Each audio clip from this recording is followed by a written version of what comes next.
वैसा देश वैसा वेश, देख करिए आपका संदेश हवा सिंह चहल के साथ।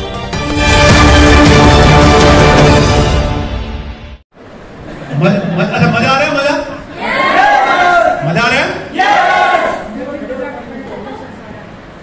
मजा तो ठीक है, लेकिन किसी भी प्रोग्राम को ना खाली मजा लेने के लिए मत करें। आप कोई बहुत बढ़िया पिक्चर देख के निकले बाहर, बोले भाई साहब पिक्चर कैसे? बोले मजा आ गया। बोले पिक्चर बोले मजा आ गया। बोले क्या मजा आ गया? पता नहीं, बस मजा आ गया। ऐसा मजा तो नहीं आ गया। मतलब अब उसको यही नहीं पता किस बात का मजा आ गया, उसमें क्या सीखने को मिला, क्या पिक्चर थी, क्या वो स्टोरी थी, कैसे कौन हीरो बना, क्या वो मतलब मजा आ गया। ऐसे तो नहीं है बीच में। मजा तो ठीक है, लेकिन हर ऐसे तो समय टाइम इज मनी। आप समय को बर्बाद कर रहे हो। अगर किसी भी मीटिंग से आपने कुछ लेके नहीं गए, कुछ सीखा नहीं है, हर तरह से कुछ ना कुछ जरूर सीखे। हेलो, मैं अपना यहाँ आना तभी मैंने तो अरदास की थी बाबा नानक जी से, हे परमात्मा जो आस लेके लोग आए हैं, क्योंकि मुझे पता सर मैं मीटिंगों में हम कैसे कैसे झूठ सच बोल के किसी व्यक्ति को लेके जाते हैं। तो आज मेरे कहने से भाई साहब एक प्रोग्राम में चल, आज फलां व्यक्ति आ रहा है, आज फलां लीडर आ रहा है, एक बार मेरे कहने से चल। वो आज से किसी को लेके आता है बड़ी उम्मीदों से, फलां लीडर की मीटिंग में आऊंगा, वो कुछ ऐसा बताएगा, ये चार्ज हो जाएगा। और कई बार उस जो उम्मीदें लेके हमने उस व्यक्ति को बुलाया, कई बार हमारी उम्मीदें पूरी नहीं होती, क्योंकि सामने वाला उस तरीके से आता नहीं है। दोस्त दूसरे का दर्द आप तभी समझ सकते हो जब आप उस दौर से गुजरे हो। मैं इसलिए तैयारी करके आता हूं क्योंकि मैं उस दौर से गुजरा हूं। मुझे पता है एक एक व्यक्ति कैसे किसी को झूठ छत बोल के मीटिंग में लेके आता है।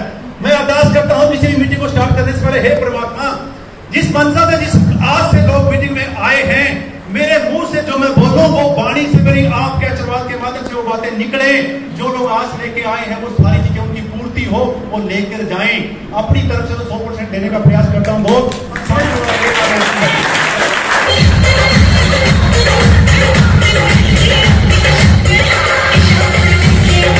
अब आगे चलते हैं सर, नोट करें। बहुत बड़ी इंडस्ट्री है, कैसे हम बेरोजगारी को दूर कर सकते हैं, कितना बड़ा कारोबार है, फटाफट नोट करें। ये पहले भी नोट किया हुआ जो साथी नहीं आए। कितना बड़ा कारोबार है, 65 लाख करोड़ का करियाना बिकता है सर। 65 लाख करोड़ का सिर्फ करियाना। इसमें न्यूट्रिशन की, कपड़ा लत्ता, जूते चप्पल की बात नहीं कर रहा हूं मैं। क्या बिकता है 65 लाख करोड़ का? और दिख रहा है सभी को?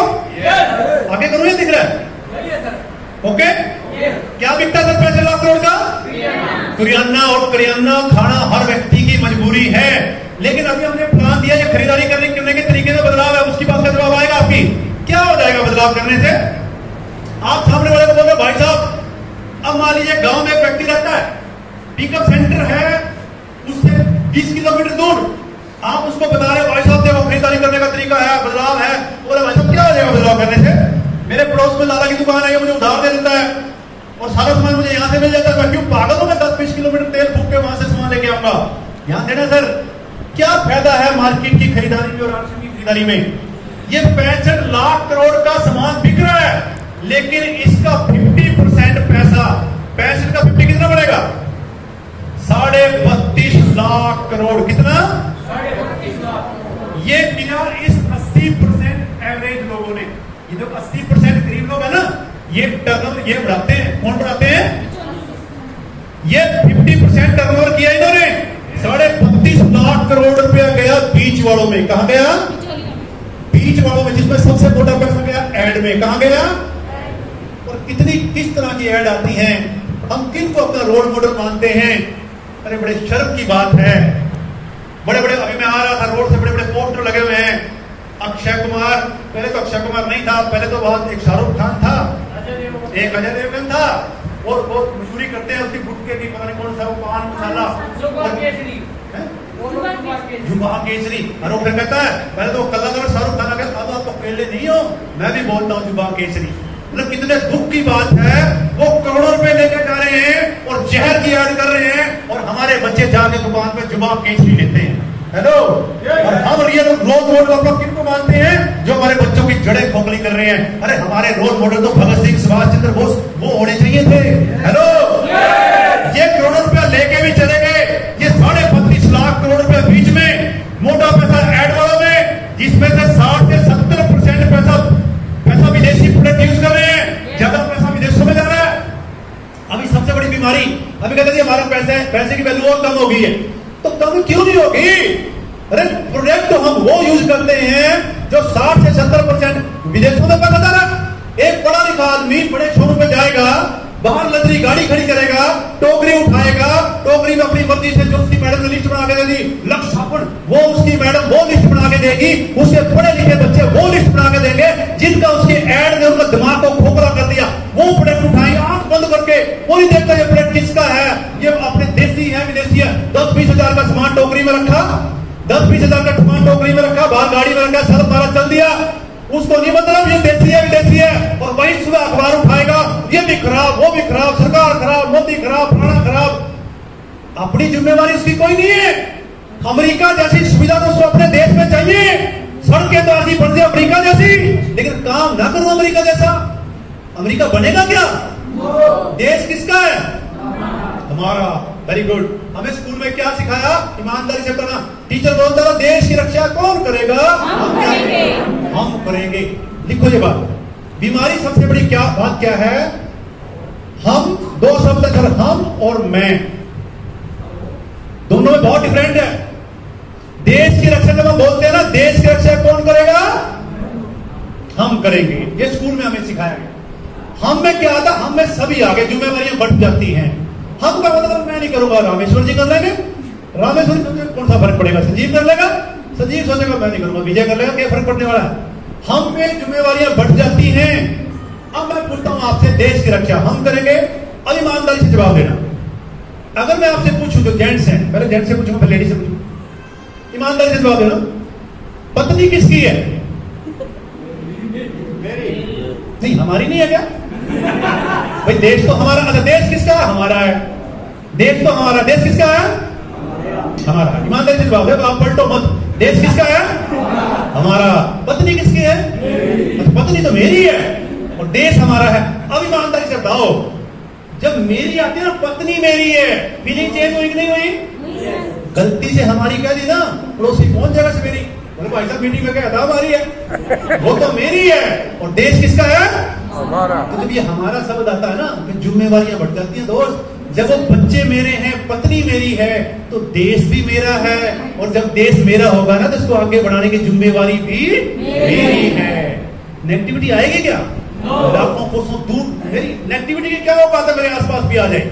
मेरे ब्लड में आरसीएम है, मेरे ब्लड में देशभक्ति का कीड़ा है। अरे ये आरसीएम कुछ और तरह का बिजनेस है। जब उस फीलिंग से आरसीएम करोगे ना, नेगेटिविटी आसपास भी नहीं आएगी। मैं झांसी की रानी का नाटक देखता था, पागलपन की बात बताऊं मैं, किस टाइप का कार्टून हूं। स्टार्टिंग की बात है, जब मैंने सबसे पहली गाड़ी ली थी किस्तों पे, आप सोच के देखो, एक व्यक्ति का ड्रीम वो गाड़ी, उस वक्त फीगो गाड़ी थी फोर्ड वालों की। वो फीगो गाड़ी बहुत लाजवाब थी, लेकिन उस गाड़ी की कमी थी, वो नीची थी, बहुत नीची थी। अब तो फीगो वालों ने ऊंची कर दी है। झांसी की रानी नाटक देखने का मुझे बड़ा कीड़ा था। फील्ड में कहीं भी मेरे को पता झांसी की रानी के नाटक का टाइम हो गया तो मेरे को किसी का दरवाजा खटखटाना पड़े, मैं नाटक पक्का देखता था। देखता ऐसे था, उस नाटक में डूब जाता था। जैसे अंग्रेजों के साथ मैं 2 जन टीवी के अंदर बढ़ के मैं 2 जन आप कर लूं, मतलब ऐसी फीलिंग मेरे अंदर आती थी। एक बार हम लेट हो गए, मेरा साला मेरे साथ बैठा और मैंने सड़क से लाड़ा लगा दिया गाड़ी का, और मेरे साले ने देख लिया, पागल को धुन सवार हो गई, बोला पाजी होड़ी चलाओ होड़ी, मैंने नाटक निकल जाएगा। तो वो क्या हुआ, नया मकान बन रहा था, तो मेरे रास्ते में ना गली में ईंटें, किसी का मकान बन रहा था, ईंटें पड़ी थी, तो मैंने तब जोश में गाड़ी ईंटों पे चढ़ा दी। जोश में ईंटों पे चढ़ तो गई, वो गाड़ी नीची थी तो फंस गई, और आगे जो टायर घूम रहे हैं, पूरा उल्टा सुल्टा गियर बैक मार घूम के, मतलब जैसी कैसे निकाल तो ली, और डेन टूट पड़ गया, सारे लोग फटाफट पहुंच गया घर में। मैडम को पता लगा, पागल आ गया, फटाफट गेट खोल दिया, झांसी की रानी का नाटक बना दिया। नाटक तो देख लिया। अब जब जोश ठंडा होया, फिर मैं नीचे आया, मैंने गाड़ी के नीचे पड़ के देखा, और डेन टूट पड़ गए सारे।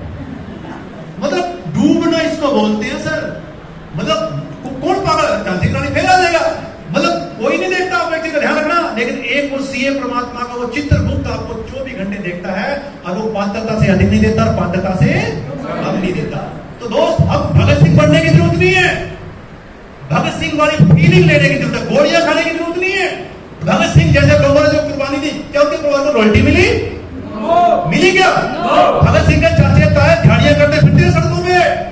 लेकिन अगर भगत सिंह वाली फीलिंग से आरसीएम कर लिया ना, आपकी 7 पीढ़ियां आपकी बहुत बड़ी फोटो लगा के वो खुद तो ऐशो आराम करेगी, आपको भी तय जिंदगी याद रखेगी।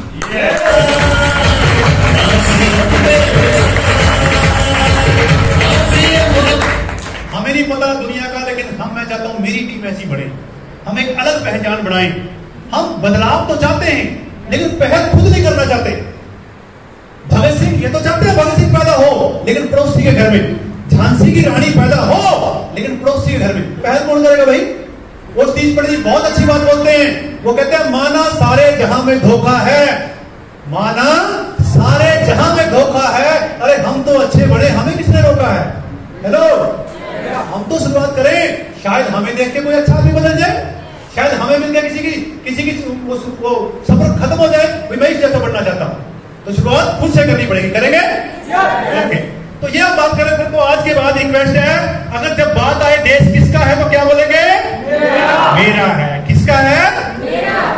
वो गटर ना काफी टाइम से बंद थे तेज बारिश की वजह से। क्या होता था वो, देखो कोई नहीं देखता सर आपको, लेकिन इसका ध्यान रखना। सतीश पंडित जी बोलते हैं आपका बिजनेस चलेगा कब? जब आप अकेले में हो, कोई आपके आसपास नहीं है। उस वक्त आपकी फीलिंग कैसी है? टीम के सामने बड़ी बड़ी बातें करना आसान है, अपलाइन के सामने बड़ी बड़ी बातें मारते थे। जब आप अकेले में हो, वो दोनों गटर बंद थे, काफी समय से बंद थे। वो खनन पूर्ति के लिए वो भी आता था, गटर साफ करने वाला वहां, वो कैसे चला जाता था।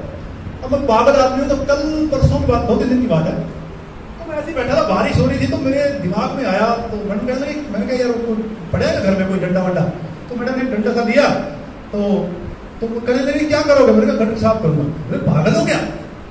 बोले पागल हो, हम कहाँ पे रह रहे हैं, लोग क्या कहेंगे? बोले क्या कहेंगे भाई, सड़क अपनी है, अपनी सड़क के आगे पानी जमा होता है। तो मैडम ने डंडा दिया, तुम डंडा दो। मैं निक्कर टी शर्ट में था, तो मैं वो डंडे को मारता रहा, तो मजा नहीं आया। तो मैंने कहा कोई लोहे का भी है क्या? तो मैडम ने बोले लोहे का सरिया पड़ेगा, वो दे दे। एक गटर को मैं कम से कम बोले नहीं खुलने वाला, मैंने 1 घंटा दोनों गटर पर लगाया। 2 प्लास्टिक की बोतलें मैंने हाथ से गटर से निकाली, हाथ से, और वो दोनों गटर मैंने बिल्कुल ऐसे साफ कर दी। पानी की एक बूंद में मैंने झाड़ू वाड़ू मार के, पागलों में ना झाड़ू वाड़ू मार के चकाचक सड़क में चमका दी। क्या फर्क पड़ता है कौन देख रहा कौन नहीं देख रहा, लेकिन एक कोई तो देख रहा है। और ध्यान रखना, लोगों के लिए काम मत करें,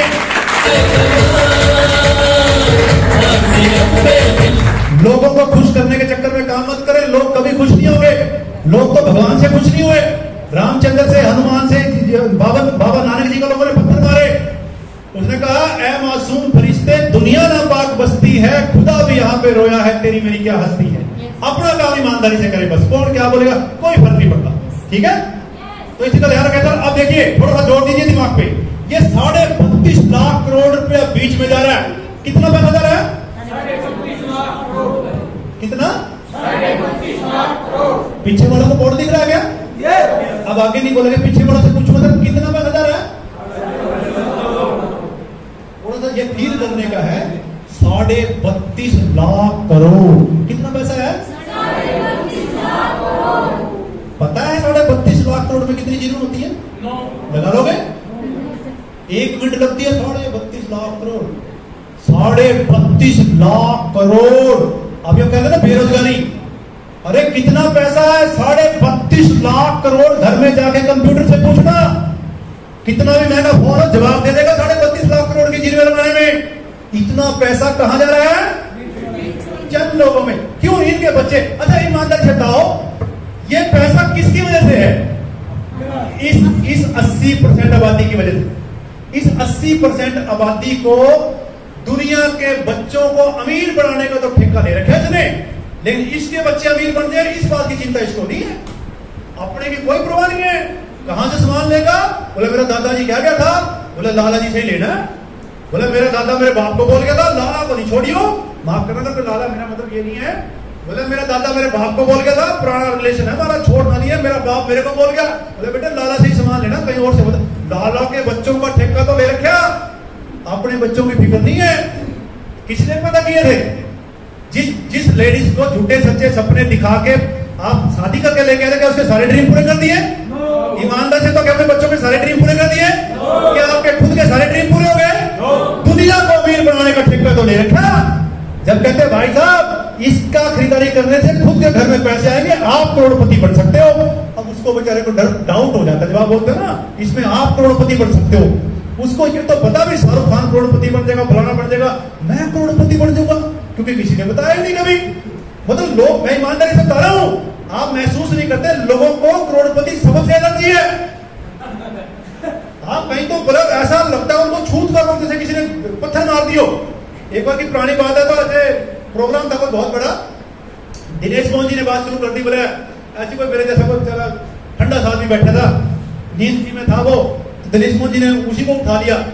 तो बोले भाई साहब, बोले उससे क्या पूछा था? हाँ बोले क्या बोलते मेरे याद नहीं आ रहा है। हाँ बोले नहीं आप किसलिए पैदा हुए? हाँ बोला करोड़पति जीते क्यों? हाँ बोला जिंदा, बोलने का बोला जिंदा क्यों? वो था बेचारा जैसे अभी कह कुछ तबके से बैठे हैं, कुछ तो अपनी इच्छा से आए हैं, कुछ को तब ठा के लेके आया। अब इसको ठा के तबके से लेके आया ना, अब कुर्सी पर सब चिपक कर बैठे हैं और अप्लाई देखते रहे। बोला मेरे करना तो कुछ है नहीं, टिकट भी हो सकता है 100 रुपए की उसने ले लियो, अब वो कुर्सी से चिपक के बैठे, बस करना वाला कुछ है नहीं, कोई ऐसा ही होगा। और दिनेश मोहन ने गलती से उसी को छेड़ दिया। बोले भाई साहब आपसे पूछ रहा हूँ रंधावा जी आप जिंदा क्यों हो? तेरा रोन से बोले नहीं। दिनेश मोहन जी ने दोबारा पूछा, बोले भाई साहब मैं आपसे पूछ रहा हूँ जिंदा क्यों हो? और 2 बार भी नहीं बोला, 3-4 बार दिनेश मोहन ने पूछा तो गुस्से में उठा, बोला मर जाऊं। बोले तुम कहते हो मर जाऊं? लोग इतने दुखी हैं उनको यही नहीं पता जिंदा क्यों है। ये रियलिटी है।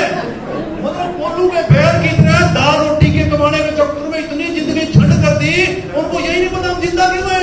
कोई सपने वपने नहीं देता, ये सच्चाई है। तो मैं ताड़ियां मार लो अपने लिए।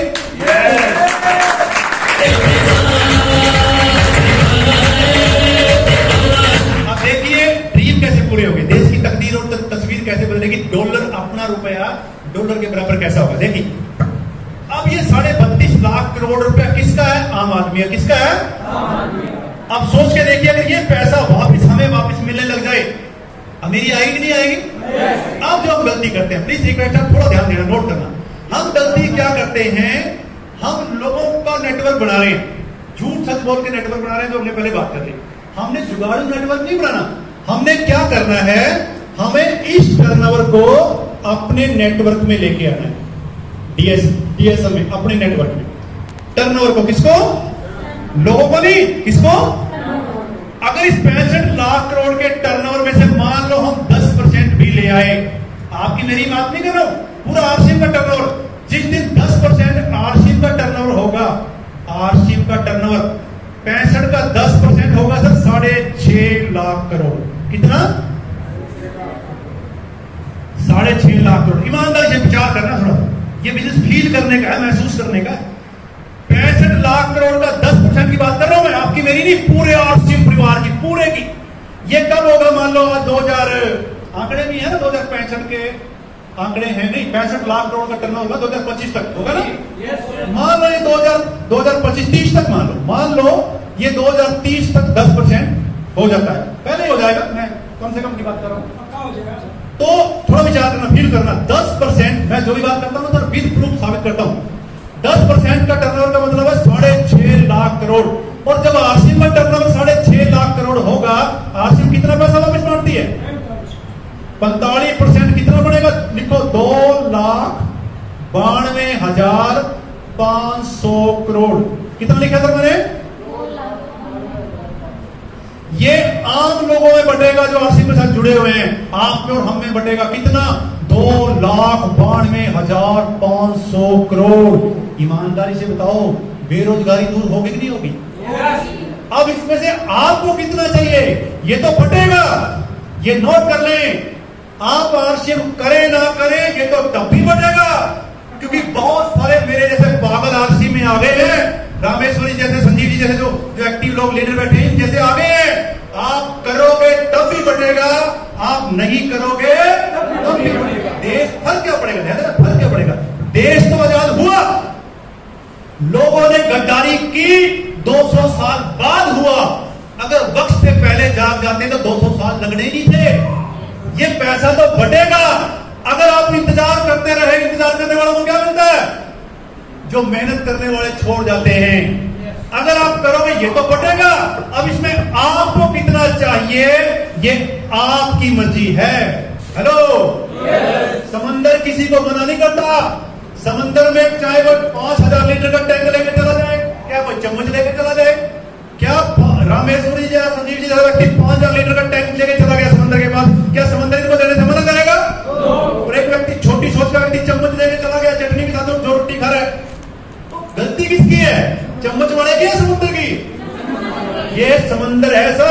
आपको कितना चाहिए वो आप पे डिपेंड करता है। समंदर की गलती नहीं है, सोच का ढक्कन बड़ा करें, कर सकते हैं। बेरोजगारी आपके पास वो पावर है, सरकार के पास भी वो पावर है, तो बेरोजगारी दूर होगी कि नहीं होगी। दूसरी कड़वी बात ध्यान देना, अभी मेरे एक डिस्ट्रीब्यूटर है, उनकी लड़की ऑस्ट्रेलिया गई हुई है। कल वो मेरे ऑफिस में आए तो बात कर रहे थे, वो कहने लगे दादा जी मैं ऐसी बात छेड़ रहा था, मैंने कहा ऐसा है, अभी टाइम है आपके पास, आसिम में आ जाओ, अपने रिश्तेदार मित्र प्यारों को सोच समझ आके अच्छा नेटवर्क बना लो, कुछ टाइम के बाद ये ज्वाइनिंग फ्री वाली बंद हो जाएगी। उसने अपना भी शुरू कर दिया, बोले कि बिल्कुल सही कह रहे हो। बोले मेरी बेटी से बात हुई तो मैंने कहा बेटे तुम वहां नेटवर्क शुरू कर लेना। वो कहता है पापा यहाँ ऐसी ज्वाइनिंग नहीं हो सकती, बकायदा 7-2 साल कोर्स करके आएंगे, बच्चे पढ़ेंगे लिखेंगे, कोर्स करने के बाद ज्वाइनिंग होगी। अपने यहाँ भी शुरू हो गई हुआ तो हो गया ना, कई यूनिवर्सिटियों में स्कूल कॉलेजों में पढ़ाया जा रहा है, लोग पढ़ के आएंगे। उसके पीछे लॉजिक है, जब सरकार को जरूरत होती है, ध्यान देना, जब सरकार को जरूरत थी धक्के से पुलिस में, फौज में, बिजली महकमे में धक्के से लोगों को पकड़ पकड़ के नौकरी लगाते थे, नहीं लगाते थे? लोग भाग जाते थे। अपने बुजुर्गों को पूछ के देखना, उस वक्त सरकार को जरूरत थी, क्या आज भी नौकरी को जबरदस्ती लगाया जा रहा है? आज लाखों लोग थैले में नोट भर के नौकरी के इंतजार में हैं। ध्यान देना, उस वक्त सरकार को जरूरत थी। और मेरे देश का जो 80% ये बुद्धिजीवी मूर्ख प्राणी है ना, ये बचने के बाद काम करता है। ध्यान देना, आप भी गवाह हो, मैं भी गवाह हूं, जिंदा रहो, मेरी बात नोट कर लो। वो दिन दूर नहीं जब लाइनों में लग के लोग आरसीएम ज्वाइन करेंगे। हेलो, तालियां बजा रहे अपने लिए, आप सक्रिय हो।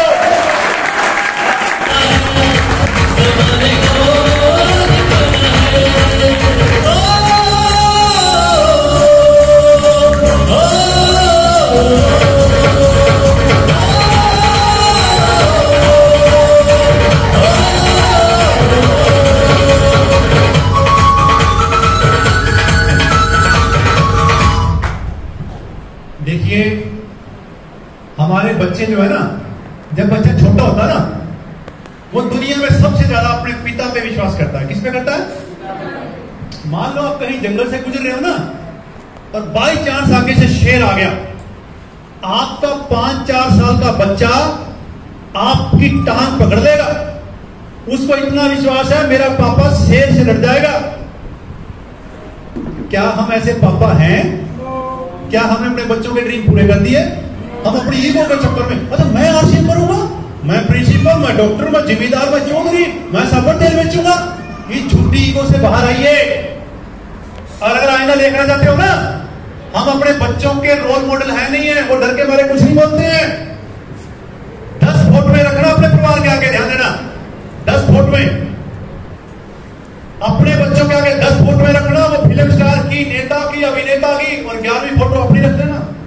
और ईमानदारी से बच्चे के दिल से डर पैदा करके डर निकाल देना। उसमें ईमानदारी से पूछना, बेटे डर मत, प्लीज बताओ तू बड़ा होकर किसके जैसा बनना चाहेगा? माफ करना मेरी बात को, अदरवाइज मत लेना। वो 10 की 10 फोटो में से किसी भी फोटो पे हाथ रख देगा, लेकिन आपकी फोटो पे हाथ नहीं रखेगा, क्योंकि हमने कोई ऐसा किया ही नहीं। जो लेडीज है वो अपनी बेटी से पूछ के देख लेगा। अब देखिए दुर्भाग्य, मेरी बेटी ऐश्वर्या राय जैसी, हेमा मालिनी जैसी बनना चाहती है, मेरा बेटा शाहरुख खान जैसा बनना चाहता है। बेटा मेरा है, बेटी मेरी है। हंसने की बात नहीं है, शर्म की बात है। कसूर बच्चों का नहीं है, हमने कुछ ऐसा किया ही नहीं है। वो क्यों बनना चाहेंगे हमारे जैसे? मैं तो अपने बाप जैसा नहीं बनना चाहता। ये नहीं है मैं अपने बाप की सेवा नहीं करता। एसी लगा के दे रखा है, कोई काम करने की जरूरत नहीं है। मेरा बड़ा भाई मेरे साथ रहता है, मेरा डैडी लड़ता, बोले कोई काम लगा दे। उस 20 रुपये से बड़ी मुश्किल से 1 साल से मेरे पास आया है, कहीं काम लगा दूंगा फिर किसी का संगत में फंस जाएगा। मगर तुम्हें कोई दिक्कत है? वो सारा दिन एसी चलाता है, सारा दिन टीवी देखता है, 15,000 रुपए बिजली का बिल आया, मेरा डैडी चिड़चिड़ करता है, तुमने बिल देना है क्या? अरे कम से कम मुझे ये तसल्ली तो है, घर में तो बैठे हैं। लेकिन मैं अपने बाप जैसा बनना नहीं चाहता। कुछ भी नहीं किया मेरे बाप ने, एवरेज जिंदगी गुजार दी। तो जब मैं अपने पिता जैसा, हाँ मैं अपने बच्चों को बोलता हूँ, मगर तुम मुझे छाती चौड़ी हो जाती है जब मेरी बेटी और मेरा बेटा बोलता है पापा हम आप जैसे बनना चाहते हैं। हेलो, जबकि उनको पता है कि मैं अपने पिता जैसा नहीं बनना चाहता, उसके बावजूद भी वो मेरे जैसा बनना चाहते हैं। आप रियल में तब अच्छे बाप हो जब आपके बच्चे फख्र से कह सके हम आप जैसा बनना चाहते हैं। जिस दिन आपको ये फीलिंग आने लग जाए ना, समझ लेना आप सही ट्रैक पे। नहीं तो ये भागा छोड़ी खाना पूर्ति कर रहे हो ना, कुछ नहीं होने आगे चलते हैं। अब ये तो क्लियर हो गया था। देखो अब तक जितनी हमने मीटिंग शुरू की, ईमानदारी से बताओ, ये क्लियर हो गया भी ये सिस्टम अपने को वो दे सकता है, समय, पैसा, मान